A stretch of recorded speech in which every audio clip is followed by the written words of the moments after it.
چی دەبێ ئەگەر ڕووبار هەر بەتەنیا سەرچاوەیەک نەبێت بەڵکو باوانێکی زیندوومان بێت. لە شاخەکانی دەرسیم کە حکوومەتی تورکیا پێی دەڵێ تونجەلی ئاینێک هەیە کە لە زۆربەی ئەنسکلۆپێدیاکانی ئاینی جیهانیدا نادۆزرێتەوە. پێی دەوترێت عەلەویگەرایی دەرسیم. پێشەوەی دەست بە باسەکەمان بکەین ڕوونکردنەوەیەک پێویستە. ئاینی عەلەوی بە گشتی نەریتێکی بەربڵاو و ترانز ئەتنیکە لە نێوان دەیان میلیۆن کەس لە تورکیا و وڵاتانی تردا، لە نێوان نەتەوەکانی کورد، تورکمان، عەرەب و ئازەربایجانی. بەڵام عەلەویگەرایی دەرسیم لەناو ئەم پانتایەدا چەشنێکی تایبەتە، واتە ژێرنەریتێکی جیاوازە لە ڕووی جوگرافیایەوە، لە ڕووی زمانەوانیەوە و لە ڕووی تێئۆلۆژیەوە ناوازەیە. لە دۆڵەکانی هەردوو ڕووباری منزور و پەری لەلایەن پێکهاتەکانی زازا و کرمانجەوە پەیڕەو دەکرێت. مەبەستی ئێمە لێرەدا ئەم نەریتەیە کە جیاوازە لە هەموو ئاینێکی تر. پەیڕەوانی عەلەویگەرایی دەرسیم لە ڕێگای سیستمێکەوە خۆیان ڕێک دەخەن کە پێی دەوترێت ئۆجاق یا وەجاخ، بە واتای ڕەچەڵەکە پیرۆزەکان کە هەر یەکیان بە مەڵبەندێکی جوغرافیایی دیاریکراوەوە بەسراونەتەوە، وەک شاخێک، دۆڵێک، ڕووبارێک یاخود دارستانێکی کەوناری بەڕوو. دەدا واتە سەرکردەی ڕووحی هەر ئۆجاغێک تەنیا کەسایەتێکی ئاینی نییە، بەڵکو ناوبژیوانێکی ژینگەییە. لە مێژوودا ناکۆکیەکان لەسەر بەکارهێنانی زەوی، مافی ئاو، بەکارهێنانی دارستان لە ڕێگای یاسا پیرۆزەکانەوە چارەسەر کراون و لەلایەن دەسەڵاتی ئاینیەوە جێبەجێ کراون. ئەمە سیستەمێکی پێشمۆدەرنیتەیە لە حکومڕانی ژینگە کە ڕەگ و ڕیشەی لە باوەڕمەندیدا هەبووە و بۆ چەندین سەدا لەم شاخانەدا کاریان پێکراوە. بناغەی تێۆلۆژی عەلەویگەرایی دەرسیم ئەوەیە کە فەیلسوفەکان پێی دەڵێن ئێمانەنتیزم، واتە خودایەک لە سەرووی جیهانەوە نییە کە سەیری خوارەوە بکات. خودایەتی خودی دنیایە. لە گەردوونناسی دەرسیمدا شاخ و ڕووبار، دارەبەڕوو و مرۆڤ هەمویان دەرکەوتنی یەک جەوهەری ئیلاهین. هیچ سنوورێک لە نێوان ئافرێنەر و ئافرێنراودا نییە، واتە هیچ سنوورێک لە نێوان تێکدانی ژینگە و پیسکردنیدا نییە. لەم چوارچێوەیەدا زیانگەیاندن بە سروشت ڕاستەوخۆ زیانگەیاندنە بە خودا. ئەمە مێتافۆر نییە کە عەلەویەکانی دەرسیم بەکاری دێنن، بەڵکو ئەزموونی ژیانە کە جیهان بە چ شێوەیەکە. لە دڵی فەلسەفەی ژینگەگەرایی دەرسیمدا یەک چەمکەیە کە لە یاسای ژینگەیی مۆدێرندا هاوتایەکی وردی نییە: مافی ئاو. نەک وەک مافی مرۆڤ بۆ بەکارهێنانی ئاو، بەڵکو مافی ئاو بەڕەهایی. لێرەدا ڕووبار وەک ئۆبژەیەک دادەندرێت کە پێگەیەکی ئەخلاقی هەیە، واتە سربەخۆ لە سوودی بۆ کۆمەڵگای مرۆڤ. ڕووباری منزور وەک پیرێک، واتە باپیرەیەکی پیرۆز دادەندرێت کە ناسنامە و دەسەڵاتی خۆی بەسەر جیهاندا هەیە.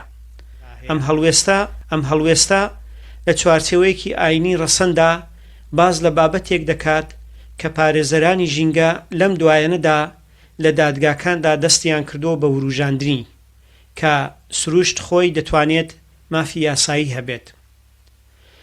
کەچی عەلەویەکانی دەرسیم پێویستیان بە دادگا نەبووە بۆ ئەوەی ئەمەیان پێ بڵێن، ئەوان پێشتر خۆیان دەیانزانی. لەم سەردەمەدا پێویستە ڕوونی بکەینەوە کە چ شتێک لە مەترسیدایە، نەوەک مێژوو، نەوەک فەلسەفە، بەڵکو وەکو بڕیارێک کە لە ئێستادا دەبێ بدرێت لەلایەن حکوومەت و کۆمپانیا ئەندازیاریەکانەوە سەبارەت بەو ڕووبارەی کە لە بەرچاوی چاوماندایە. لە ڕوحانیەتی دەرسیمیدا ڕێوڕەسمی جەم واتە ماڵی جەم بەڕێوە دەچێت. بە پێچەوانەی تەلارسازی کەلیسا و مزگەوتەکان کە فەزای پیرۆز لە سروشت جیا دەکەنەوە، ماڵی جەم لە نزیک ئاو و بەرزایی و دارستانەکاندا هەڵکەوتووە. ڕێوڕەسمەکە لە ڕووی فیزیکیەوە لە ناو سروشتدا بەڕێوە دەچێت کە بە پیرۆزی دەزانێت. سەما واتە خولانەوەی پیرۆز مانایەکی گەردوونی هەیە کە درێژ دەبێتەوە بۆ ڕێخستنی سروشت. لێکدانەوەی ئەم نەریتە وەک لاساییکردنەوەی جوڵەی تەنە ئاسمانیەکان و ڕیتمە وەرزیەکان وەسف دەکرێت. هەسارەکان دەسوڕێنەوە، ئاوەکان جوڵە دەکەن، بۆیە سەما لەگەڵ ئەواندا دەسوڕێتەوە. لەم باوەڕداریەدا کۆمەلگا مرۆڤایەتی و نەزمی سروشتی پەیوەندێکی مێتافۆریان نییە، بەڵکو لە ڕووی پێکهاتەوە یەکسانن. چوارچێوەی ئەخلاقی ئەلەویەکانی دەرسیم لەسەر بنامای 4 دەروازە پێکهاتووە، 4 قۆناغی گەشەسەنی ڕووحی کە هەر یەکێکیان پەیوەندی کردداری لەگەڵ حەقیقەتدا قوڵتر دەکەنەوە. دەروازەی چوارەم واتە ڕاستی یا ڕاستەقینە داوا لە پەیڕەوکاران دەکات کە هەست بە خودایی بوون بکەن لە پرۆسەی ئافراندندا، ئەویش نەک وەک پێگەیەکی فکری بەڵکو وەک نەریتێک و ئەزمونێکی تێگەیشتنی ڕاستەوخۆ. ئەم مەرجە پابەندبوون و قەدەغەی تایبەت لە بەرامبەر فەوتانی ژینگە دەسەپێنێت.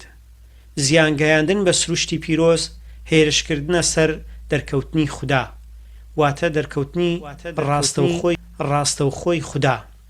ئەمە ئەخلاقێکی ژینگەییە کە لە یاساکانەوە سەرچاوە ناگرێت، بەڵکو لەو تێگەیشتنەوە دەست پێ دەکات بە فێربوون و بینینی ئەوەی کە حەقیقەت چییە و بە چ شێوەیەکە.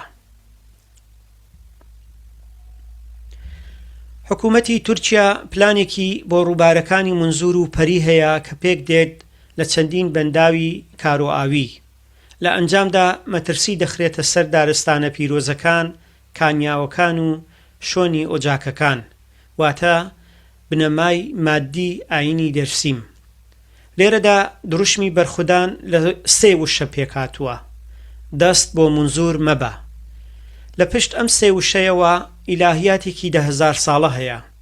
ئەم ڕووبارە وەک سەرچاوەیەکی سروشتی بەرگری لێ ناکرێت، بەڵکو وەک باپیرەیەکی زیندوو بەرگری لێ دەکرێت کە مافەکانی لە پێش مافەکانی دەوڵەتەوەیە. ئەمە تەنیا ژینگەگەرایەتێکی ڕواڵەتی نییە، بەڵکو بانگەشەیە بۆ ئەوەی جیهان چییە و چێ دەسەڵاتی بریاردانی چارەنووسسازی هەیە. لە ساڵانی 1937 حکوومەتی تورکیا توندوتویژێکی بەربڵاوی لە دەرسیم ئەنجامدا. هەزاران کەس کوژران، دانیشتوانی بە زۆرە ملێ لە ناوچە شاخاویەکانەوە ئاوارە کران. لەو نیشتمانە شاخاویەیە کە مانای ژیانی ئاینیان دەبەخشی. دارستانە پیرۆزەکان سووتێنران، خەڵک لەو کانیا و ڕووبارانە دابڕان کە وەک سەرچاوەی زیندوی خودایی دەیانبینی. ئەوەی ڕوویدا کۆمەڵکوژی بوو. لەگەڵ ئەوەشدا ڕووداوێک بوو کە تا ئێستاش ڕایگشتی دەربڕینی تەواوی بۆی نییە. لە ناوبردنی هاوکاتی گەلوک و نیشتمانەکەی لێکتر جیا نەکرانەوە. ئەمڕۆ ناوچەکانی دەرسیم ئاوەدان دەکرێنەوە لە دۆڵەکاندا، لە ڕەوەندەکاندا، لە یادەوەرەکاندا. بەڵام ئەم مێژوویە پرسیارێک هەڵدەگرێت کە هێشتا هیچ حکوومەت